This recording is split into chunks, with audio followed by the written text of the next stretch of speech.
Welcome back to our channel सीयूटीविल। उम्मीद करता हूँ आप सब एकदम खैरियत से होंगे। अगर आप हमारे चैनल पर पहली बार आ रहे हैं तो चैनल को जरूर सब्सक्राइब कर लीजिए ताकि आने वाले जितने भी वीडियोस हैं वो आपको एकदम टाइम पे मिल सके। उसके साथ साथ टेलीग्राम के चैनल का लिंक इस वीडियो के डिस्क्रिप्शन में गिवन है, वहाँ से टेलीग्राम को ज्वाइन कर लीजिए क्योंकि सारी अपडेट वगैरह क्लासेस कब होती है क्या होती है सारी चीज़ें वहीं से आपको मिलेगी। उसके साथ साथ प्रैक्टिस शीट वगैरह अगर हम प्रोवाइड कराएंगे तो हम वहीं पे कराएंगे। ठीक है, तो चलो बिना किसी देरी के स्टार्ट करते हैं। लास्ट टाइम हमने इसमें कवर किया था कि डबल कोडिंग यानी कि सिंगल लेटर के लिए डबल कोडिंग की जाती है। उसी को आगे बढ़ाते हुए अभी हम चलने वाले हैं जो हमने लास्ट टाइम में जहाँ से हमने कवर किया था उसके आगे से हम स्टार्ट करने वाले हैं। ऑलमोस्ट हमने इसमें सारे पैटर्न कवर करने की कोशिश की है।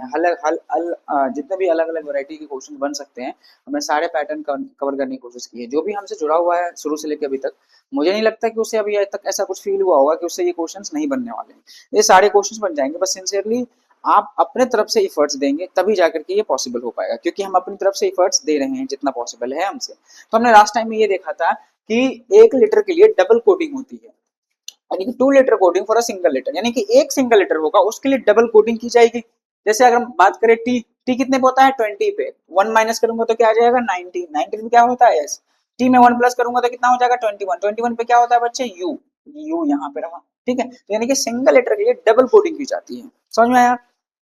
चलो इसी तरीके से हम अब आगे नेक्स्ट वैरायटी हम कवर करने वाले हैं, यानी कि ये है, इसको हम कॉमन कोडिंग के नाम से जानते हैं, सेम अल्फाबेट पोजीशन कोडिंग के नाम से जानते हैं। इन शॉर्ट इसमें क्या होता है कि जो भी अल्फाबेट्स हमारे पास में गिवन है, नॉट अल्फाबेट्स, जितने भी लेटर्स हमारे पास में गिवन है कि अल्फाबेट, चलो हाँ चलो, जितने भी लेटर्स हमारे पास में गिवन है वो उसकी exact coding as it is होती है। जैसे जी की कोडिंग 1 होगी, ओ की कोडिंग 3 होगी, वी की कोडिंग 5 होगी, ई की कोडिंग 2 होगी, आर की कोडिंग 8 होगी, एन की कोडिंग 9 होगी, एम की कोडिंग 4 होगी, ई की कोडिंग 2 होगी, एन की कोडिंग 9 होगी, टी की कोडिंग 7 होगी। यानी कि जितने भी अल्फाबेट इसमें गिवन होंगे वो सारे जो इस तरफ डिजिट दिए होंगे वो सब बिल्कुल एज इट इज कोड कर रहे होंगे। यानी कि फर्स्ट वाले के लिए फर्स्ट वाला, सेकंड वाले के लिए सेकंड वाला, लास्ट वाले के लिए लास्ट वाला। अब ये कैसे होता है, अब ऐसे कोडिंग को कैसे आइडेंटिफाई करेंगे? तो ऐसे कोडिंग को आइडेंटिफाई करने का सबसे आसान तरीका ये होता है कि वो जो भी हमसे पूछेगा, जैसे वो एक्चुअली हमसे ये पूछता कि रेंट की कोडिंग बताओ क्या होगा, मेंट की कोडिंग बताओ क्या होगा, गवर्न की कोडिंग बताओ क्या होगा। ठीक है, तो इसमें क्या होगा कि ये रेंट, मेंट या गवर्न, ये सारे के सारे जितने भी वर्ड्स बने हैं वो सब इसी इसी एक बड़े वाले वर्ड से निकाले गए हैं। तो इसको आइडेंटिफाई करने का ये बहुत ही अच्छा तरीका है कि यहाँ पे जो लेटर्स नजर आ रहे हैं वही लेटर्स यहाँ नजर आएंगे। अब जो लेटर्स यहाँ नजर आएंगे वही लेटर्स यहाँ नजर आएंगे। तो पहले देखो आर, अगर ये क्वेश्चन नहीं भी होता, अगर आपके पास में ये गिवन नहीं भी होता तो आर, आर कहाँ पे है बच्चे, यानी कि कितने नंबर पे, 5वें नंबर पे। तो 5वें पे कौन सा लेटर है, 1 2 3 4 5 यानी 8। ई कितने पे है बच्चे, चौथे नंबर पे। चौथे नंबर पे कौन सा लेटर है बच्चे, 2। एन कितने पे है बच्चे, एन सेकंड लास्ट है, सेकंड लास्ट पे क्या है बच्चे, 9। टी कितने पे है, सबसे लास्ट में, लास्ट में कितना है बच्चे, 7। यानी इस तरीके से ये कोडिंग होती है। इसको हम कॉमन कोडिंग के नाम से भी जानते हैं, इसी को हम सेम अल्फाबेट पोजीशन के नाम से भी जानते हैं। ठीक है, वो नाम क्या है उसमें कोई कुछ भी नहीं रखा हुआ है ना कि नाम में क्या रखा है, हमें अपने काम से मतलब होना चाहिए। तो इस तरीके से ये कोडिंग की जाती है। इसको पहचानने का सबसे आसान तरीका है कि जितने भी लेटर्स ऊपर में है बिल्कुल वही लेटर्स, यानी ऊपर वाले ही लेटर से नीचे में कोई नया वर्ड बनाया गया और उसकी कोडिंग हमसे पूछ ली गई। ठीक है, तो इसको इस तरीके से सॉल्व करते हैं। चलो इसी बात पे एक क्वेश्चन देखेंगे, उसके बाद हम आगे बढ़ेंगे। चलो उम्मीद करता हूँ ये क्वेश्चन आप लोगों को नजर आ रहा होगा, नजर नहीं आ रहा होगा तो अब जरूर नजर आएगा। And you have 20 second. और आज का सेशन जैसे मैंने वादा किया था कि बेसिकली प्रैक्टिस सेशन होगा, कुछ अलग अलग टाइप्स के क्वेश्चन करेंगे जो पढ़ना ज्यादा इंपॉर्टेंट नहीं है लेकिन हमें मालूम होना चाहिए वो सारे क्वेश्चन इसमें हैं, ताकि क्वेश्चन के थ्रू ही हम उन सारे कॉन्सेप्ट को कवर करते हुए चले चले। ठीक है, तो यू हैव 15 सेकेंड्स बहुत ज्यादा है इस वाले क्वेश्चन को करने के लिए। जैसे ये वाला क्वेश्चन PYQ है किसी एग्जामिनेशन का, बल्कि किसी क्या एग्जामिनेशन का, ये बेसिकली अगर हम बात करें तो एसएससी का PYQ है। ठीक है, एसएससी में ट्रेड्समैन हुआ था शायद मेरे ख्याल से, उसका PYQ है। उसके साथ साथ अलीगढ़ मुस्लिम यूनिवर्सिटी में लॉ जो BLLB का पेपर होता है उसमें ये पूछा गया है, इसी 2026 में पूछा गया है। ठीक है, चलो मेरे ख्याल से आप लोगों ने इसे बनाया होगा। जब भी अगर मैं कहूँ क्वेश्चन सॉल्व करना है या कोई भी कहे कहीं भी आप पढ़ रहे हो तो आप वाकई अपनी तरफ से सिंसियरली ऑनेस्टली एफर्ट्स दीजिए। आप बैठिए, पेन पेपर उठाइए और मेहनत कीजिए, तभी आपके अंदर इंप्रूवमेंट नजर आएगा। वरना शशि थरूर भी आकर के ग्रामर पढ़ा देंगे ना तब भी कुछ नहीं होने वाला है। चाहे वो आकर के प्रोनाउंसिएशन बता देंगे तब भी कुछ नहीं होगा, ठीक है, जब तक आप अपनी तरफ से मेहनत नहीं करने करेंगे। तो मेहनत करना है, ठीक है, मेहनत से नहीं भागना है और वीडियो को रोक देना है। जैसे मैं साइड में जाऊं, जैसे हो सकता है ना कि मैं अभी यहाँ पे आ जा रहा हूँ तो शायद आप लोग देख नहीं पा रहे हो, तो वीडियो को रोक करके सॉल्व करना है, ठीक है। चलो मेरे ख्याल से 15 सेकंड काफी होगा और आप लोगों ने इसे ट्राई किया होगा। तो इसमें हमसे कोडिंग पूछी गई थी बच्चे सन की, SO और N। तो ये जो सन जो बना हुआ है वो ऑलरेडी एस यहाँ पे मेंशन है, ओ यहाँ पे मेंशन है और बचा एन, एन यहाँ पे मेंशन है। इसका मतलब ये जो कोडिंग बनी है जिस जो पूछी गई है वो ऑलरेडी वर्ड, वो ऑलरेडी लेटर यहाँ मेंशन है वर्ड्स में। तो इसका मतलब ये कॉमन कोडिंग का क्वेश्चन है या फिर same alphabet position based coding है। तो इसका ये मतलब है कि अगर मैं देखूं एस, पहचानेंगे कैसे, ये देखो एस की जगह पे क्या है बच्चे, 5। फिर आगे यहाँ पे एस था तो इसकी जगह यहाँ भी क्या है बच्चे, 5। इसका मतलब 100% कॉमन कोडिंग का क्वेश्चन है। तो एस की जगह मैं क्या लिखूंगा, एस की जगह मैं लिखने वाला हूँ बच्चे 5। क्या लिखूंगा, 5। अब ओ कहाँ पे है बच्चे, ओ है बी, ओ और वाई। तो बॉय, बॉय पे यानी कि बी कितने पे है, वन, यहाँ पे बी है और वाई यानी कि सेकंड नंबर पे, सेकंड नंबर पे क्या है बच्चे, 2। टू 5 2। उसके बाद में लास्ट में क्या है बच्चे, एन। अब ये एन कहाँ पे है बच्चे, तो एन यहाँ पे है। तो यू की कोडिंग 8 है और एन की कोडिंग 4 है यानी कि 2 5 4 हमारा इसका आंसर हो जाएगा। ये सबसे आसान क्वेश्चन में से एक क्वेश्चन होता है, ये सबसे आसान होता है पहचानना। चलो आगे देखते हैं। उसी तरीके से हमसे एक और कोडिंग पूछी गई है और इसमें हमें कोडिंग बेसिकली किसका बताना है बच्चे, पेन का बताना है। किसका बताना है, पेन का। यू हैव 15 सेकंड्स, 15 सेकंड में ये क्वेश्चन करो। मैं साइड में हूँ, जल्दी से वीडियो रोको और इस क्वेश्चन को करो, ठीक है। 15 सेकंड मोर देन इनफ है।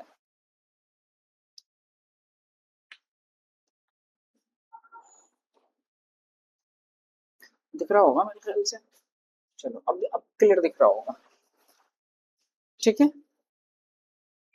चलो मेरे ख्याल से 15 सेकंड हो गया होगा। अब हम देखते हैं कि इस वाले क्वेश्चन में हमें चाहिए पी, ई और एन। तो पी मैं देखता हूँ तो कहाँ पे मेंशन है बच्चे, यहाँ पे मेंशन है पी। तो पी की सबसे पहली कोडिंग क्या है, 7। इसका मतलब पी, ई और एन। तो इसमें सबसे पहला लेटर हमारा क्या आने वाला है, 7। उसके बाद में क्या है बच्चे, ई। अब ई कहाँ पे है, तो देखो tree, double E, double E देखो तो same as it is code किया गया है डबल 3 से। तो यहाँ पे 3 आएगा, यहाँ पे डबल ई था तो यहाँ पे डबल 3। अब लास्ट में क्या चाहिए हमें बच्चे, एन चाहिए। अब एन कहाँ पे है बच्चे, सेकंड लास्ट में। सेकंड लास्ट लेटर क्या है इसका, 8। तो 7 3 और 8 इसका आंसर हो जाएगा। 7 3 और 8 इसका आंसर हो जाएगा, ठीक है। चलो यहाँ तक कोई परेशानी किसी को भी नहीं होनी चाहिए। आगे बात करते हैं। अब ये देखो, ये कहते हैं रिप्लेसमेंट कोडिंग। अब ये रिप्लेसमेंट कोडिंग क्या होता है, या फिर कोडिंग इन वर्ड्स, इसे जो आप चाहें कहना कह सकते हैं। अब इस वाले कोडिंग में होता क्या है वो हमारे लिए इंपॉर्टेंट है समझना। इस वाले कोडिंग में ये होता है कि हमसे जनरल नॉलेज भी पूछ लिया जाता है और हमसे कुछ भी, मतलब जैसे, हालांकि इसमें दिमाग नहीं लगाएंगे लिटरली कि वेदर को हम हाउस कैसे कह सकते हैं, ये सब बिल्कुल दिमाग नहीं लगाना है, ठीक है। जनरली डायरेक्टली हमें बस इतना ध्यान में देना है कि वो डायरेक्टली हमसे जो कह रहा है वही मानेंगे। जैसे हम क्लाउड को वेदर कहेंगे और वेदर को हाउस कहेंगे और हाउस को टोमेटो कहेंगे। इसका ये मतलब है कि कोई मुझसे क्लाउड कहेगा तो मैं उसको वेदर जवाब दूंगा, अगर कोई मुझसे वेदर कहेगा तो मैं उसे हाउस जवाब दूंगा, अगर कोई मुझसे हाउस कहेगा तो मैं उसे टोमेटो जवाब दूंगा, अगर उसी तरीके से कोई मुझे टोमेटो कहेगा तो मैं उसे स्टार जवाब दूंगा, उस तरीके से मुझे कोई स्टार कहेगा तो मैं क्या जवाब दूंगा, बस। अब उसने मुझे ये पूछा है कि वेयर डज ह्यूमन लिव, तो इंसान कहाँ रहते हैं, इंसान कहाँ रहते हैं, तो अपने घरों में रहते हैं। तो उसने उसने मुझसे क्या पूछा है, घर। तो हाउस को हमने क्या बोला है, हाउस, हाउस को हमने क्या बोला है, हाउस इज कॉल्ड टोमेटो। तो उसका आंसर क्या हो जाएगा, टोमेटो। अब ये देखो इसे करना कैसे है, सिंपली ये समझना है कि जो वर्ड हम हमारा यहाँ पे आंसर हो रहा होगा उसको हमने क्या कहा है क्वेश्चन में, वो इंपॉर्टेंट है। उससे पहले हाउस को क्या, किसके किसके कोडिंग में हाउस को मेंशन किया गया है वो इंपॉर्टेंट नहीं है, बल्कि हमें हाउस की कोडिंग क्या दी गई है वो इंपॉर्टेंट है। जैसे यहाँ पे देखो, हाउस को किसका कोड बना के मेंशन किया गया था, वेदर का। लेकिन लेकिन हमें क्या चाहिए, हमें हाउस का कोड चाहिए। तो हाउस का कोड क्या है, टोमेटो, ठीक है। तो किसकी कोडिंग क्या बनाएगी उससे मतलब नहीं है, हमें किसका कोड चाहिए हम वही ढूंढेंगे। समझ में आया। उसी तरीके से वो मुझसे कुछ भी पूछता, यानी कि मान लो इस वाले क्वेश्चन के अकॉर्डिंग वो मुझसे पूछता what science in the sky in the night, ठीक है। तो स्टार साइन करते हैं रात में स्काई में, तो स्टार को हम क्या कह रहे हैं, बस। तो इसका आंसर क्या हो जाएगा, बस, ठीक है। चलो आगे चलते हैं, इस पे क्वेश्चन करते हैं, बहुत प्यारे से क्वेश्चन हैं, उसके बाद हम आगे बढ़ेंगे। चलो मेरे ख्याल से बहुत ही आसान क्वेश्चन है ये। यू हैव, इस क्वेश्चन के लिए 10 सेकंड, उससे ज्यादा बिल्कुल भी नहीं मिलना चाहिए। You have 10 seconds. If a car is called bus is called train is called cycle is called plane is called boat। तो बताओ इनमें से हवा में क्या उड़ता है? What does fly in the air? इनमें से हवा में क्या उड़ता है? अब ये कोई कोई कहे कि सर पक्षी उड़ता है, अरे नादान परिंदे, जो चीज ऑप्शंस में अवेलेबल है उसी पे बात करेंगे ना। जो जो चीज ऑप्शन में है ही नहीं, है ना, जो नक्शे में था वो बना ही नहीं, जो बना है वो नक्शे में ही नहीं है, फिर ऐसी बातें नहीं करनी है। ठीक है, तो हमसे ये पूछा गया है कि हवा में क्या उड़ता है, इसके अकॉर्डिंग, इस एनालॉजी के अकॉर्डिंग। तो हमें मालूम है कि हवा में इसमें से प्लेन उड़ेगा, ट्रेन तो नहीं उड़ेगा, साइकिल भी नहीं उड़ेगा, बस भी नहीं उड़ेगा। तुम लोग उड़ा सकते हो, वो अलग बात है। ठीक है, तो ये देखो, प्लेन को हमने क्या कहा है? प्लेन को हमने बोट कहा है। तो इसका आंसर क्या हो जाएगा बच्चे? इसका आंसर हो जाएगा बोट। क्या हो जाएगा? बोट। ठीक है, यानी कि जो चीज हमसे पूछी जा रही है, जो चीज आंसर आ रहा है, उसको हम क्या कह रहे हैं क्वेश्चन में, किससे कोड कर रहे हैं? तो प्लेन को हम कोड कर रहे हैं बोट से, तो इसका आंसर बोट होगा, सिंपल। ठीक है, चलो अगला क्वेश्चन।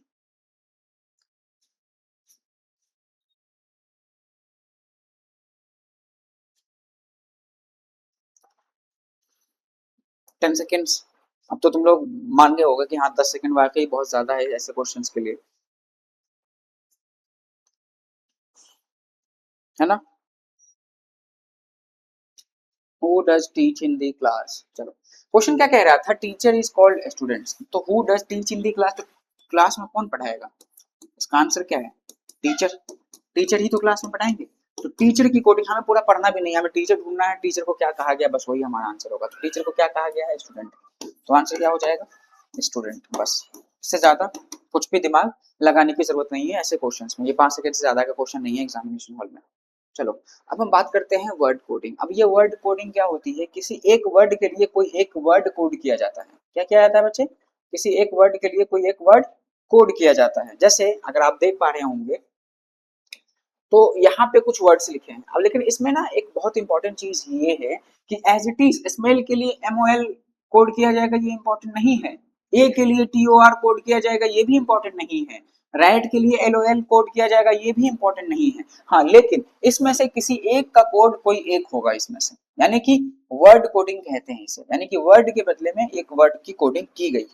अब ये हमें नहीं पता कि किसके बदले में क्या कोडिंग की गई। ठीक है, तो ऐसे क्वेश्चन को कैसे करेंगे, या फिर हमें एग्जामिनेशन में, या फिर जब भी ऐसे क्वेश्चंस आते हैं तो उसे कैसे करना है? तो ऐसे क्वेश्चंस को हमें ना सिमिलैरिटीज ढूंढनी है। जैसे मैं देखता हूँ smell a rat a black cat, इसका मतलब ये है कि इस वाले में, इसमें देखो और इसमें देखो, इसमें और इसमें दोनों में कॉमन क्या है? ए। तो इसका मतलब यहाँ दोनों में कॉमन जो होगा वो ए की कोडिंग होगी। तो यहाँ और यहाँ क्या कॉमन है? LOL, यानी कि ए की कोडिंग क्या है बच्चे? ए की कोडिंग है LOL। ठीक है, क्योंकि इसमें और कुछ तो कॉमन नहीं है, जो कॉमन है वो हमें मिल चुका है। ठीक है, चलो उसी तरीके से अगर मैं आगे कोडिंग निकालना चाहूँ तो ये देखो, ये इस वाले में देखो, इसमें क्या कॉमन है? रैट और रैट। इन दोनों में क्या कॉमन है बच्चे? रैट और रैट। तो रैट, इन दोनों में कुछ कॉमन होगा। तो इन दोनों में जब तुम कॉमन देखने जाओगे तो TOR। तो जैसे ही मैंने रैट की कोडिंग बता दी कि रैट की कोडिंग क्या है बच्चे? TOR, वैसे ही मैं ये कह सकता हूँ कि स्मेल की कोडिंग मुझे पता चल गई। कैसे? वो ऐसे बच्चे, क्योंकि मुझे पता है कि LOL ए की है, TOR राइट की है, तो MOL 100% किसकी होगी बच्चे? स्मेल, स्मेल की। ठीक है, उसी तरीके से इस वाले में और इस वाले में अगर आप देखेंगे तो मुझे ए की कोडिंग पता है, LOL। अब इसमें और इसमें क्या कॉमन है बच्चे? इसमें और इस वाले क्वेश्चन में क्या कॉमन है? इस वाले क्वेश्चन में, इस वाले क्वेश्चन में कैट कॉमन है। ये देखो, ये और ये कैट कॉमन है इसमें और इसमें, जो ये दोनों एनालॉजी जिसमें मैं कंपेयर करना है। तो इन दोनों में कुछ कॉमन होगा, तो इन दोनों में तुम कॉमन ढूंढने जाओगे तो GOR होगा। तो कैट की कोडिंग क्या होगी बच्चे? कैट की कोडिंग हो गई GOR। ये तो हम पूरा सॉल्व कर रहे हैं क्योंकि मुझे पढ़ाना है, मुझे एक्सप्लेन करना है। अदरवाइज जो क्वेश्चन हमसे पूछता है बस वो उतना ही सॉल्व करते हैं, उससे ज्यादा सॉल्व नहीं करते हैं। ठीक है, तो कैट की कोडिंग क्या हो गई बच्चे? GOR। ठीक है, अब कैट की कोडिंग मुझे पता है। अब रैट की कोडिंग मुझे पता है कि TOR रैट का है, GOR कैट का है। तो पैट का क्या हो जाएगा बच्चे? पैट की कोडिंग क्या हो जाएगी? पैट की कोडिंग हो जाएगी JOR। उसके बाद हमने लगभग सारी कोडिंग बता दी। अब उसी तरीके से ब्लैक की कोडिंग बच गई, क्योंकि अब मुझे कैट पता है, ए पता है। तो ब्लैक का क्या हो जाएगा बच्चे? ब्लैक की कोडिंग हो जाएगी KOR। वो मुझसे कुछ भी पूछ ले, मैं किसी भी चीज का आंसर दे सकता हूँ। उसने पूछा रेड की कोडिंग, अगर मैं एग्जामिनेशन हॉल में होता तो मैं ऐसे तो कभी ना लिखता। मैं सीधा सीधा क्या लिखता बच्चे, मैं सीधा सीधा देखता कि इन दोनों में कॉमन क्या है। अगर ये लेंथी सेंटेंस होता तो तब लिखो, अगर लेंथी होगा तो एग्जामिनेशन हॉल में बिल्कुल लिखना है चाहे कुछ भी हो जाए, ठीक है। अब देखो इसमें लेंथी नहीं था, देखना बहुत आसान था, तो यहाँ रहा राइट और यहाँ रहा राइट, राइट इन दोनों में क्या कॉमन है, और बाकी कुछ भी कॉमन नहीं है। सिर्फ देखो हम तभी ये वाला लॉजिक लगाएंगे कि एक ही वर्ड कॉमन होगा तभी हम डायरेक्टली उठा देंगे। अगर दो वर्ड कॉमन होता है, क्योंकि ऐसे भी क्वेश्चन बनते हैं जिसमें दो वर्ड कॉमन होते हैं, तो फिर किसी तीसरे से इन्फ्रेंस लेकर के उसे साइड लाइन करना पड़ता है, यानी कि निकालना पड़ता है, ठीक है। तो इसमें मुझे पता है कि सिर्फ दो ही कॉमन है, तो जो कॉमन होगा बस वही हमारा आंसर होने वाला है, एक ही कॉमन है इसमें। तो राइट राइट कॉमन, तो इन दोनों में क्या कॉमन है, इन दोनों में टी ओ आर कॉमन है, तो टी ओ आर इसका आंसर हो जाएगा। तो हमने भी जो निकाला था वो भी क्या है, टी ओ आर। उस तरीके से एक आंसर क्या होगा बच्चे, तो एक आंसर देखोगे इस वाले में सिर्फ ए कॉमन है, तो इस वाले में क्या कॉमन है, एल ओ आर, तो इसका आंसर एल ओ आर हो जाएगा, ठीक है। स्मेल इस कोडेड, फिर स्मेल की कोडिंग क्या होगी बच्चे, जैसे मैंने ए बता दिया, रेड बता दिया, तो स्मेल की कोडिंग क्या हो जाएगी बच्चे, एमओएल हो जाएगी डायरेक्टली, ठीक है। कैट की कोडिंग क्या हो जाएगी उसी तरीके से, अगर हम देखें यहाँ कैट है यहाँ कैट है, तो इन दोनों में क्या कॉमन है बच्चे, इन दोनों में जीओ आर कॉमन है, तो सीधा सीधा आंसर हमारा जीओ आर हो जाएगा। उस तरीके से अगर हम बात करें यहाँ पे राइट गिवन है, ठीक है, क्या गिवन है, ये राइट है नहीं पैट होगा, ठीक है। तो पैट की कोडिंग क्या होगी बच्चे, पैट की कोडिंग क्या होगी, अगर हम पैट की बात करें तो रैट मुझे पता है, कैट मुझे पता है कि राइट की कोडिंग टी ओ आर है, जीओ आर है, तो जीओ आर हमारा कोडिंग हो जाएगा पैट का, ठीक है। तो इस वाले क्वेश्चन को इस तरीके से सॉल्व करते हैं, ठीक है, ज्यादा बिल्कुल भी टाइम नहीं लेना है ऐसे क्वेश्चन को सॉल्व करना है। चलो आगे देखते हैं इसके बेस्ड पे क्वेश्चन। चलो बेसिकली हाँ ये, बल्कि ये तो क्वेश्चन ही था हमारा, हाँ ये मैंने करा दिया, ये क्वेश्चन है इसके, इसी तरीके से क्वेश्चन पूछे जाएंगे, इससे ज्यादा नहीं पूछे जाएंगे। अब हम करने वाले हैं प्रैक्टिस, जिसके लिए जो हमारे लिए सबसे इंपॉर्टेंट फेज है, जो अभी तक हमने पढ़ा, जो चीजें हमने नहीं पढ़ी, जो चीजें इंपॉर्टेंट है उसके लिहाज से सारे क्वेश्चन हमने सब इसमें फ्रेम कर रखा है।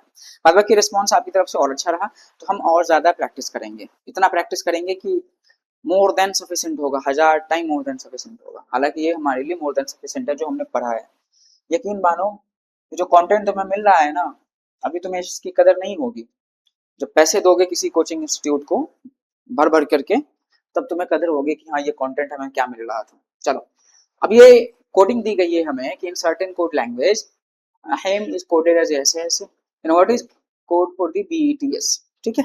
तो इस वाले क्वेश्चन को आप लोग करने वाले हैं, यू हैव 20 सेकेंड्स, आप लोगों के पास 20 सेकेंड्स हैं, 20 सेकेंड में इस क्वेश्चन को कीजिए।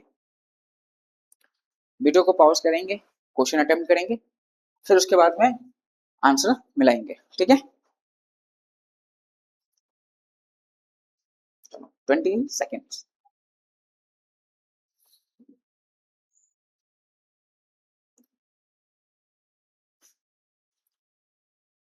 मैं समझता हूँ 20 सेकेंड हो गया होगा। अब मैं अब हम बात करें तो बच्चे इसमें बात की जा रही है कि HEM is coded as XDDI। देखो अगर हम में से कोई एक ऐसा बच्चा है जो डायरेक्टली इस वाली वीडियो को देख रहा है, तो मैं तो कहूंगा बिल्कुल मत देखो, क्योंकि इससे तुम्हारा टाइम बर्बाद होगा। पहले जाकर के वीडियो नंबर 1 देखो, फिर 2 देखो, क्योंकि जिस बच्चे को भी अल्फाबेट की लेटर्स की पोजीशन नहीं मालूम है, उससे ये क्वेश्चन नहीं बनेगा, उसे 10 दिन लगेंगे सोचने में कि ये कैसे हो गया, ठीक है। तो देखो आराम से अब ये देखो, मैं अगर पोजीशन की बात करूं इस वाले में, इस वाले में, इस वाले में, इस वाले में, तो ए की पोजीशन होती है 1, एच की पोजीशन होती है 8, कोई पूछेगा नहीं क्यों होती है, ई की पोजीशन होती है 5, एम की पोजीशन होती है 13, एक्स की पोजीशन होती है 24, डी की पोजीशन होती है 4, बी की पोजीशन 2 होती है, और आई की पोजीशन 9 होती है। तो अगर मैं ए, क्योंकि हमारे दिमाग में सबसे पहले स्ट्राइक, जो भी मेथड स्ट्राइक करता है वो है प्लस का या माइनस का, ए का उल्टा तो है नहीं जेड, नहीं मुझे जेड यहाँ कहीं नजर आ रहा था, इसका कोई मतलब नहीं है कि कोई क्रॉस पैटर्न चल रहा होगा या फिर इसका उल्टा कहीं पे लिखा हुआ होगा, ये भी नहीं है। तो ए की बात करें तो ए से जेड बना, ये कब पॉसिबल है, ए से जेड तब पॉसिबल है कि जब मैं 1 माइनस करूं तो 26 बन जाए, फिर मैं 2 माइनस करूं, यानी कि मैं ए से माइनस करूंगा 3, तब जाकर के क्या पॉसिबल है बच्चे, एक्स पॉसिबल है। किसी को ना समझ में आया तो ए को 27 मान लेना, 3 माइनस करना 24 आएगा, 24 पे क्या होता है, एक्स होता है। ये हमने ऑलरेडी कवर कर रखा है कि एक्स क्यों होगा, कैसे आया एक्स, ठीक है। एच होता है 4 पे, डी होता है सॉरी एच होता है 8 पे, डी होता है 4 पे। तो एच में से मैंने क्या माइनस किया बच्चे, एच में से मैंने 4 माइनस किया, तो 4 माइनस किया तो क्या आया बच्चे, डी आया, यानी चौथा नंबर डी आया, ठीक है। ई कितने पे होता है 5 पे, बी कितने पे होता है 2 पे। तो यस मुझे कुछ पैटर्न सा नजर आया कि ई 5 पे होता है, उसमें से मैं 3 माइनस करूंगा तो बी आ जाएगा। तो मैंने देखा पहले -3 हुआ, फिर -4 हुआ, फिर -3 हुआ, तो अब -4 होना चाहिए। तो m कितने पे है बच्चे? m 13 पे है। तो m में से जब मैं -4 करूंगा तो क्या आंसर आ जाएगा? 9। और 9 नंबर पे कौन सा लेटर होता है बच्चे? 9 नंबर पे हमारा आई होता है। ठीक है, तो इसका मतलब क्या पैटर्न चल रहा है? पहले -3 हो रहा है, फिर -4 हो रहा है, फिर -3 हो रहा है, और फिर -4 हो रहा है। ठीक है, तो ये पैटर्न इसमें चल रहा है। तो हमसे क्या पूछा गया है? हमसे पूछा गया है तो ये बताओ BETS की कोडिंग क्या होगी। तो BTES की कोडिंग जब हम करने जाएंगे तो BTES, तो B कितने पे होता है? 2 पे। 2 में से जब मैं -3 करूंगा तो कौन सा लेटर आएगा बच्चे? जब मैं एक माइनस करूंगा तो B हो जाएगा, A हो जाएगा, फिर एक माइनस करूंगा Z हो जाएगा, या फिर B को 27 मानो, 27 में से माइनस करूंगा 3 तो क्या आ जाएगा? 20, सॉरी, बी को क्या मानेंगे बच्चे? क्योंकि बी है ना, ये ए नहीं है। तो बी में से हम क्या माइनस करने वाले? -3। तो जब मैं 2 माइनस करूंगा तो कितना लेटर आ जाएगा बच्चे? जब मैं 2 माइनस करूंगा तो कौन सा लेटर आ जाएगा? 2 माइनस करूंगा तो जेड आ जाएगा, 1 माइनस करूंगा तो वाई आ जाएगा, यानी कि हमारा आंसर वाई से शुरू होने वाला है। सब इसमें वाई से गिवन है।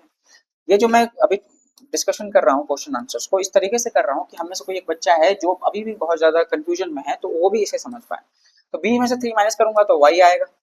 ई, अब मुझे 4 माइनस करना है, ई 5 पे होता है, यानी 4 माइनस करूंगा तो 1, 1 पे क्या आता है बच्चे? ए आता है।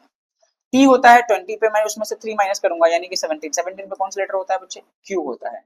एस होता है 19 पे, उसमें से मैं 4 माइनस करूंगा तो क्या आ जाएगा बच्चे? 15, 15 पे कौन सा लेटर होता है बच्चे? ओ होता है। तो इसका आंसर क्या हो जाएगा? वाई ए क्यू ओ, यानी कि इसका डी वाला आंसर हमारा करेक्ट आंसर है। ठीक है, तो इस तरीके से सॉल्व करने वाले हैं हम। चलो अगला क्वेश्चन। अब टाइम थोड़ा कम लेंगे क्योंकि ये हमारा स्टार्टअप था, स्टार्टिंग कर रहे थे हम, नॉट स्टार्टअप। चलो इस वाले क्वेश्चन को करेंगे आप लोग। चलो, मैंने बहुत सिंपल भी कर दिया है, इसमें लिखा हुआ भी है कॉमन कोडिंग। चलो देखते हैं, दिख नहीं रहा होगा, चलो देखो 10 सेकेंड्स वीडियो को आप लोग पॉज करेंगे, उसके बाद क्वेश्चन को अटेम्प्ट करेंगे। चलो हम क्वेश्चन करते हैं। हमसे कोडिंग पूछी गई है कि सी इन दैट कोड, यानी कि सी को क्या रिप्रेजेंट कर रहा है। ठीक है, ऐसे हम कॉमन कोडिंग के भी क्वेश्चंस कहते हैं। अब इसमें क्या होगा, या तो सी को हम डायरेक्टली ढूंढे, या फिर सी कहीं और भी मेंशन होगा, या फिर नहीं होगा, उसे हमें देखना पड़ेगा। तो अगर मैं देखता हूं तो सी मुझे यहाँ पे नजर आ रहा है, FORC ही है, और उसकी कोडिंग 83052 में की गई है, GAMES है। ठीक है, और मैं कहीं पे देख पा रहा हूँ कहीं पे भी और सी मेंशन नहीं है। लेकिन अगर मैं बात करूं इस वाले लेटर में तो 8 यहाँ है, तो 8 यहाँ है। इसका मतलब क्या है कि जो लेटर उसमें मेंशन होगा, मैं अभी एक एक करके चेक नहीं करूंगा क्योंकि एग्जाम में इतना टाइम नहीं है। तो मैं क्या करूंगा कि जो लेटर यहाँ मेंशन होगा वो लेटर कहीं और मेंशन होगा। जैसे ई मेंशन है तो ई यहाँ मेंशन है, तो अब मैं एक एक करके तो ढूंढूंगा नहीं। तो इसका मतलब जो भी हमारे पास नंबर रिपीट हो रहा होगा वो उस लेटर को रिप्रेजेंट कर रहा होगा। तो मैंने देखा 8 यहाँ है, 8 यहाँ है, यानी कि इसमें से कोई दो ऐसा लेटर है जो एक दूसरे में रिपीट हो रहा होगा। ठीक है, फिर मैं देखता हूँ 0, तो ये रहा 0, यानी कि ये दोनों रिपीट हो रहे होंगे क्योंकि सी कहीं और मुझे नजर नहीं आया। अगर सी मुझे कहीं और नजर आता तो मैं उसे ढूंढता। ठीक है, लेकिन सी मुझे कहीं और नजर ही नहीं आ रहा, तो मैं क्या करूंगा, जो लेटर रिपीट हो रहे हैं, जो वर्ड नंबर रिपीट हो रहे हैं, यानी वो लेटर भी रिपीट कर रहे होंगे, तो मैं उसे गायब कर दूंगा। 5 यहाँ है तो 5 यहाँ है। ठीक है, फिर उसके बाद में बात करते हैं इस वाले लेटर में, 7 यहाँ है तो 7 यहाँ है, और ये रहा हमारे पास में 7। चलो उसके बाद में क्या है, 2 यहाँ है तो 2 यहाँ है। उसके बाद में क्या बच गया, सिर्फ 3 बच गया, यानी कि सी को कौन रिप्रेजेंट कर रहा होगा, 3। क्यों? क्योंकि एफ की पोजीशन की जगह क्या है बच्चे, 8। एफ की जगह पे क्या है, 8। अगर आप देखोगे तो यहाँ भी एफ है और यहाँ भी कहीं ना कहीं इसमें से। आप देखो इस वाले कोडिंग में क्या है ना, जैसे हमने लास्ट टाइम पे डिस्कस किया था सेम पोजीशन वाला कोड, तो यानी कि f की जगह 1 लिख दिया, 2 लिख दिया, 3 लिख दिया, 4 लिख दिया, 5 लिख दिया, तो f को 1 ही रिप्रेजेंट करेगा, o को 2 ही रिप्रेजेंट करेगा, r को 3 ही रिप्रेजेंट करेगा, c को 4 ही रिप्रेजेंट करेगा, 5 को 5, e को 5 ही रिप्रेजेंट करेगा। ऐसे चल रहा था। लेकिन इसमें अब एक वेरिएशन है कि इस वाले कोडिंग में जरूरी नहीं है कि उस लेटर को वही रिप्रेजेंट करे, क्योंकि देखो यहाँ फर्स्ट में f है और यहाँ भी फर्स्ट में 8 है, लेकिन यहाँ देखो फर्स्ट में 8 है और यहाँ 8 नहीं है, तो हमें इन दोनों में से कुछ कॉमन ढूंढना पड़ेगा। जैसे याद करो लास्ट टाइम हमने देखा था, लास्ट वाला क्वेश्चन याद करो कैट मैट वाला, तो वो बस वही है, सिंपल एज इट इज, बस उसको एक ही लेटर से रिप्रेजेंट किया गया है इस बार। ठीक है, तो मैं जब ढूंढने जाऊंगा मैं देखूंगा बहुत सारे लेटर्स है, इसमें बहुत मुश्किल आ सकती है, तो मैंने देखा सी कहीं और नहीं है, तो जो जो सेम सेम है मैं उसे एलिमिनेट कर दूंगा आंसर से। तो सी का आंसर क्या हो जाने वाला है, 3, क्योंकि 3 कहीं और रिपीट नहीं हो रहा है, तो इसे हम डायरेक्टली कर रहे हैं। एग्जामिनेशन में हमारी अप्रोच यही होनी चाहिए। मैं समझा रहा हूँ इस वजह से इतना टाइम लग रहा है, अदरवाइज ये बहुत बहुत जल्दी बन जाना चाहिए। क्वेश्चन नंबर 3,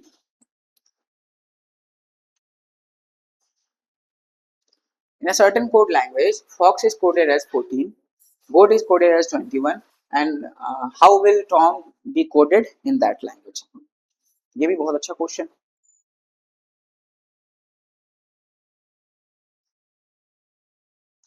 मेरे ख्याल से हो गया होगा टाइम।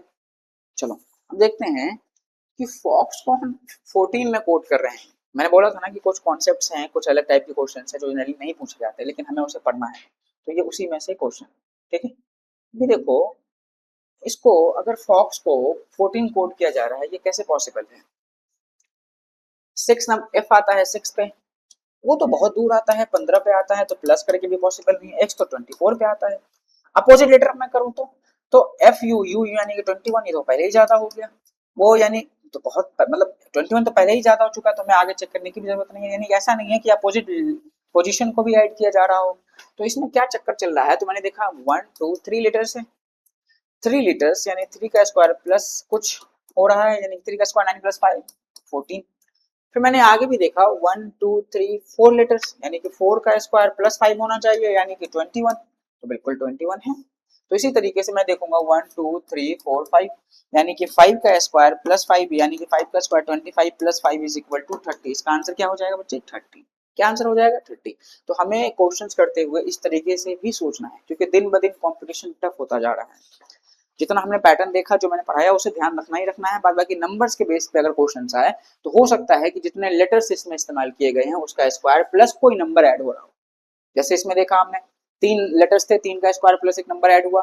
गोट में देखा हमने 4 लेटर थे, 4 का स्क्वायर प्लस एक नंबर ऐड हुआ। ठीक है, चलो आगे बात करते हैं अगला question. Question number 4, you have चलो 10 सेकेंड्स, इसके लिए 10 सेकेंड होना चाहिए क्योंकि ये आसान क्वेश्चन है।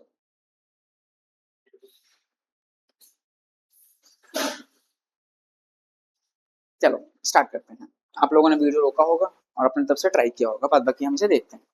इसमें अगर बात करूं कि in a certain code language I am a boy is coded as it is it sit it. ठीक है, आई एम अ गर्ल, तो ये देखो इन दोनों में मुझे कोड किसका बताना है? इन दोनों में मुझे कोड बताना है गर्ल का। किसका कोड बताना है बच्चे? गर्ल की कोडिंग मुझे बतानी है। जब मैं गर्ल की कोडिंग देखने के लिए जाऊंगा तो मेरे दिमाग में सबसे पहले ये चीज स्ट्राइक करेगा कि इन दोनों में कुछ कॉमन है क्या। मैंने देखा कि आई एम अ बॉय और आई एम अ गर्ल, इन दोनों में कॉमन क्या है? आई एम और आई एम। तो इसका मतलब दो चीजें आपस में यहाँ पे मैच करने वाली हैं। तो मैंने देखा सेट भी मैच कर गया, तो सेट से सेट हो गया। ठीक है, और इट भी मैच कर गया, तो इट से इट चला गया। अब ये इसमें से सेट और इट या तो आई का होगा या फिर एम का होगा, मुझे वो जानना, मुझे उसको जानने में भी इंटरेस्ट नहीं है, ना ही क्वेश्चन में उसे निकालने के लिए बोला है। ठीक है, तो हम क्या देख रहे हैं, यहाँ पे जो निट होगा वो गर्ल के लिए रिप्रेजेंट किया जाएगा, और यहाँ पे जो पीट होगा ये बेसिकली किस लिए रिप्रेजेंट किया जाएगा? बॉय के लिए। हमसे किसकी कोडिंग पूछी गई है? गर्ल की, तो गर्ल की कोडिंग क्या हो जाएगी बच्चे? निट हो जाएगी। ठीक है, समझ में आया? क्योंकि दो जो चीज कॉमन था दोनों में यहाँ भी कॉमन नजर आएगा। दोनों में क्या कॉमन था? आई और एम, यहाँ भी आई और एम कॉमन था, तो इन दोनों में क्या कॉमन था? सेट और इट। तो यहाँ देखो सेट और इट दोनों में कॉमन था। ठीक है, चलो आगे देखते हैं क्वेश्चन नंबर 5। देखो इस वाले क्वेश्चन को करने के लिए ना आपके पास अपनी जनरल नॉलेज होनी चाहिए। अगर आपके पास अपनी जनरल नॉलेज है तभी आप ऐसे क्वेश्चंस को कर पाएंगे, अदरवाइज ये बहुत ज्यादा डिफिकल्ट हो जाएगा। और ये क्वेश्चन छूटता है तो इसमें सिर्फ और सिर्फ आपकी गलती है, हमारी कोई गलती नहीं है। मैं समझता हूँ आप लोगों ने इसे ट्राई किया होगा। ट्राई करने के बाद अगर हम बात करें कि इस वाले क्वेश्चन को हमने कैसे सॉल्व किया, तो अगर आप देखेंगे in a certain code language, if France is coded as Italy, Italy is coded as Spain, Spain is coded as Greece, and Greece is coded as Germany, then where is the Eiffel Tower located? तो बच्चा बच्चा जानता है कि Eiffel tower कहाँ है बच्चे? France में। जब हमें मालूम है कि फ्रांस में है तो फ्रांस को किस चीज से कोड किया गया है? फ्रांस को इटली से कोड किया गया है, तो हमारा आंसर क्या हो जाएगा? इटली, यानी कि बी, बी फॉर बॉम्बे। ठीक है, तो इसका आंसर क्या हो जाएगा? इटली। ठीक है, चलो अगला question. In a certain code language operation is coded ऐसे ऐसे। चलो देखो, ऑपरेशन को हमने ऐसे कोड किया है, तो इनविजिबल को हम कैसे कोड करने वाले हैं? You have 10 seconds. उम्मीद करता हूँ आपने वीडियो जरूर रोका होगा, अदरवाइज 10 सेकंड हम लगभग कंप्लीट कर चुके होंगे अब तक शायद। चलो अब बात करते हैं ऑपरेशन की। जब हम ऑपरेशन की बात करते हैं तो ऑपरेशन को कोड किया गया है इन लेटर्स में। ओ होता है 15 पे और एन होता है 14 पे, यानी कि -1 मुझे दिखा यहाँ पे अभी तक, यानी क्या दिखा? -1। पी होता है हमारा 16 पे O होता है 15 पे, यानी कि अगेन -1 दिखा। E होता है हमारा 5 पे और D होता है 4 पे, यानी कि अगेन -1 हुआ। R 18 पे होता है, Q 17 पे होता है, यानी कि अगेन -1 हुआ। ठीक है, चलो A होता है 1 पे और B होता है 2 पे। यहाँ देखो, यहाँ हो गया गेम हमारे साथ। अगर हम समझ जाते हैं इस समय -1 हो रहा है तो हम फंस जाते हैं। यहाँ पे A के साथ क्या हो रहा है, +1 हो रहा है, नॉट -2, नॉट +2। यहाँ पे क्या हो रहा है बच्चे, +1 हो रहा है। फिर T होता है 20 पे, U होता है 21 पे, यानी यहाँ भी +1 हुआ। I होता है 9 पे और J होता है 10 पे, यानी कि यहाँ भी +1 हुआ। ठीक है, उसी तरीके से O होता है 15 पे और P होता है 16 पे, यानी यहाँ भी +1 हुआ। उस तरीके से N होता है 14 पे, O होता है 15 पे, यानी यहाँ भी +1 हुआ। यानी कि हमें सबसे पहले क्या करना है, 4 टाइम्स -1, उसके बाद में +1। तो हम 4 टाइम्स -1 करेंगे तो I की जगह -1 करेंगे तो क्या आ जाएगा बच्चे, I 9 पे होता है, मतलब 8। N कितने पे होता है, अब देखो 8 यानी कि H। अब 8 की बात करेंगे तो देखो यहाँ पे H में से कौन कौन कहाँ कहाँ पे मुझे H नजर आया, तो यहाँ भी नजर आया, यहाँ भी नजर आया। दोनों में क्या कॉमन है, यहाँ भी M कॉमन है, यहाँ भी M कॉमन है, यहाँ भी U है, यहाँ भी U है। तो मैं लास्ट वाला लेटर डायरेक्टली वेरीफाई करूंगा, मैं एक एक करके सॉल्व नहीं करूंगा, क्योंकि एग्जामिनेशन हॉल में हमारे पास इतना टाइम नहीं होने वाला है। तो अगर मैं इस वाले लेटर को सॉल्व करने के लिए जाऊंगा, यहाँ पे F है और यहाँ पे D है, तो मुझे आंसर मिल जाएगा। हमें लास्ट वाले में क्या करना है, प्लस करना है। तो E कितने पे होता है, 5 नंबर पे। अब हमें कहाँ पे चले जाएंगे, जब E 1 प्लस करेंगे तो 6 पे। 6 पे कौन सा लेटर होता है बच्चे, F होता है। तो इसका आंसर क्या हो जाएगा बच्चे, C इसका सही आंसर होने वाला है। ठीक है, चलो ये रिपीटेड नहीं, सही, चलो सेम क्वेश्चन, मुझे लगा रिपीट है। चलो ये इस क्वेश्चन को करो जल्दी से, तो 10 सेकेंड्स ओनली।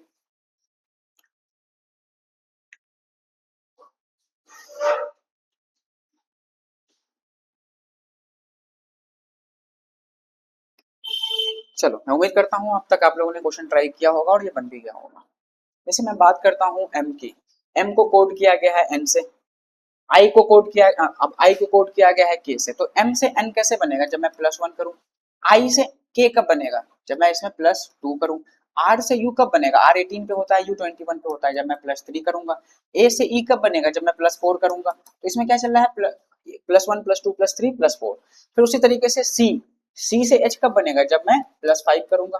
फिर L से R कब बनेगा, जब मैं +6 करूंगा। और E से L कब बनेगा, जब मैं इसमें +7 करने जाऊंगा। ठीक है, E 5 पे होता है और L 12 पे होता है, 7 प्लस करूंगा। तो इसमें क्या पैटर्न चल रहा है बच्चे, +1 +2 +3 +4।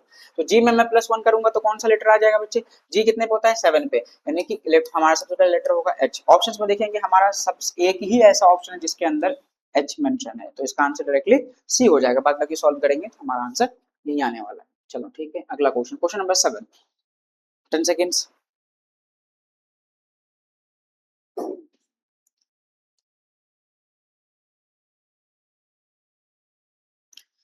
In certain code language, planet is coded as ऐसे, then how will garden be coded? ठीक है, चलो सॉल्व करते हैं। P कितने पे होता है बच्चे, P होता है 16 पे, Q कितने पे होता है 17 पे, यानी कि यहाँ पे क्या पैटर्न है, यहाँ से यहाँ कब बनेगा, जब हम इसमें +1 करेंगे। L कितने पे होता है, L होता है 12 पे। N कितने पे होता है 14 पे, यहाँ कब जाएंगे, जब हम इसमें +2 करेंगे। A कितने पे होता है, A होता है 1 पे। D कितने पे होता है 4 पे, जब यहाँ पे हम +3 करेंगे। N कितने पे होता है बच्चे 14 पे, और R कितने पे होता है 18 पे, यानी कि यहाँ भी हम +4 कर रहे हैं।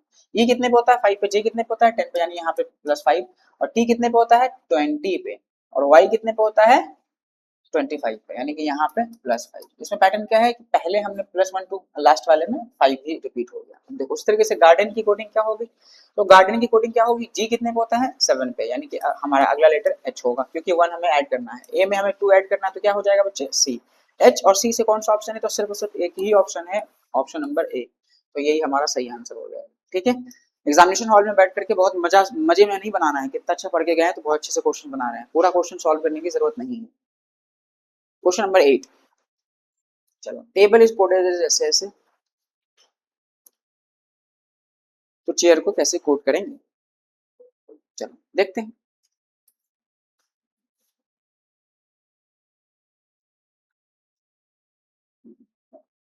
चलो, हमने टेबल को कैसे कोड किया है, TABLE, टेबल को हमने कोड किया है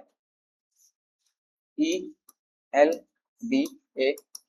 अब देखो मैंने बताया था लास्ट टाइम में कि इस वाले क्वेश्चंस को कैसे आइडेंटिफाई करते हैं कि जितने लेटर्स मतलब जितने लेटर्स इस तरफ है उतने ही लेटर्स इस तरफ होंगे, उसके साथ साथ जो लेटर्स इस तरफ है वही वही लेटर्स इस तरफ है। बस इसमें पैटर्न क्या है, जो सबसे लास्ट था उसे सबसे फर्स्ट बनाया गया है, तो जो हमारा सेकंड लास्ट था उसे हमने सेकंड नंबर पे रखा है, जो हमारा सबसे फर्स्ट पे था उसको हमने सबसे लास्ट में रखा है। ठीक है, तो इसमें कोडिंग ऐसे चल रही है। दूसरी तरीके से चेयर की कोडिंग क्या होगी बच्चे, तो जो सबसे लास्ट में उसे हम सबसे फर्स्ट में रखेंगे, यानी कि आर पहले आएगा, उसके बाद ए आएगा, फिर उसके बाद में एच आएगा, सॉरी आई भी तो होगा इसके अंदर।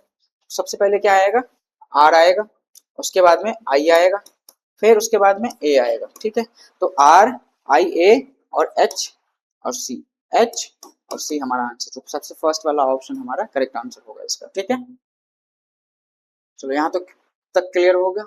चलो question number 9, if bad is coded as 7 how ace will be coded। ठीक है, ये बहुत ही अच्छा क्वेश्चन है, इसके बेस पे क्वेश्चन ऑलरेडी पूछे जा चुके हैं। चलो देखते हैं, बैड को अगर हम 7 में कोड करते हैं तो एसी को हम किस में कोड करेंगे, तो B B A D, bad से 7 का पॉसिबल है कि जब मैं इसके सिर्फ और सिर्फ अल्फाबेट यानी कि लेटर्स के पोजीशन को ऐड करूं, बी 2 नंबर पे होता है, ए 1 पे होता है और डी 4 पे होता है, तो 7 आ जाएगा। ए सी ई, तो ए कितने पे होता है बच्चे, 1 पे होता है, और सी कितने पे होता है, 3 पे होता है, और ई कितने पे होता है, 5 पे होता है, यानी कि हमारा आंसर 9 आएगा। तो 9 कौन से ऑप्शन में है, बी ऑप्शन में, इसका आंसर 9 होगा। ठीक है, जिस भी बच्चे को अगर इसकी पोजीशन नहीं मालूम होगी वो A B C D A से लेकर जेड तक लिखेगा, फिर उसका नंबर लिखेगा, फिर वो ऐड करेगा, फिर जाके ये पहुंचेगा। चलो question number 10, in certain code language mango is coded as ऐसे, then how will tiger will be coded, how will the tiger will be coded। चलो अब मैंगो को हमने कैसे कोड किया है, N B L F P से। अब देखो एम कितने नंबर पे होता है, 13 पे, एन कितने पे होता है, 14 पे, यानी कि +1 हो रहा है, ए कितने पे होता है, 1 पे, और बी कितने पे होता है, 2 पे, यानी कि +1 हो रहा है, एल कितने पे होता है, 14 पे, और एल कितने पे होता है, एन कितने पे, 14 पे, और एल कितने पे है, 12 पे, यानी कि यहाँ पे -1 हुआ। यानी कि सबसे पहले क्या हुआ बच्चे, एम से एन कब होगा, जब हम प्लस करेंगे, ए से बी कब होगा, जब हम +1 करेंगे, एन से एल कब बनेगा, जब हम -2 करेंगे। उस तरीके से जी, जी कितने नंबर पे होता है बच्चे, जी हमारा होता है 7 पे, और एफ कितने पे होता है 6 पे, यानी कि यहाँ से -1 हुआ। ओ कितने पे होता है 15 पे, और पी कितने पे होता है 16 पे, यानी यहाँ पे +1 हुआ। ठीक है, अब उसी तरीके से हम इसे कोड करेंगे, तो टाइगर को कैसे कोड करेंगे बच्चे, टी कितने नंबर पे होता है 20 पे, 20 में हम जब +1 करेंगे तो क्या बच जाएगा 21, यानी कि यू आएगा। आई कितने नंबर पे होता है बच्चे, 9 नंबर पे, 9 नंबर पे हम +1 करेंगे तो क्या बन जाएगा जे, तो यू और जे से कौन सा ऑप्शन है बच्चे, दो ऑप्शन अभी हमारे पास में नजर आ रहे हैं। तो तीसरे वाले लेटर में क्या करना है, हमें 2 माइनस करना है, तो हम तीसरे वाले लेटर में क्या है बच्चे, जी, जी कितने पे होता है, जी होता है 7 पे, हम 2 माइनस करेंगे तो कहाँ पहुंच जाएंगे बच्चे 5 पे, 5 यानी कि ई, यू जे ई, यू जे ई, ये गलत है। ठीक है, ये ई हो रहा होगा। ठीक है, तो यू जे ई, हमारा आंसर सीधा सीधा डी हो जाएगा, यानी कि जो पैटर्न ऊपर लगा है, जहां पे जितना माइनस हुआ है हमें उतना ही माइनस करना है, हमें कुछ भी इस वाले क्वेश्चन में नहीं सोचना है। ठीक है, तो उम्मीद करता हूँ यहाँ तक की चीजें बहुत अच्छे से क्लियर हो गई होंगी, मिलते हैं अगली क्लास में। ठीक है, चलो खुश रहो, ख्याल रखो और क्वेश्चंस प्रैक्टिस करते रहो।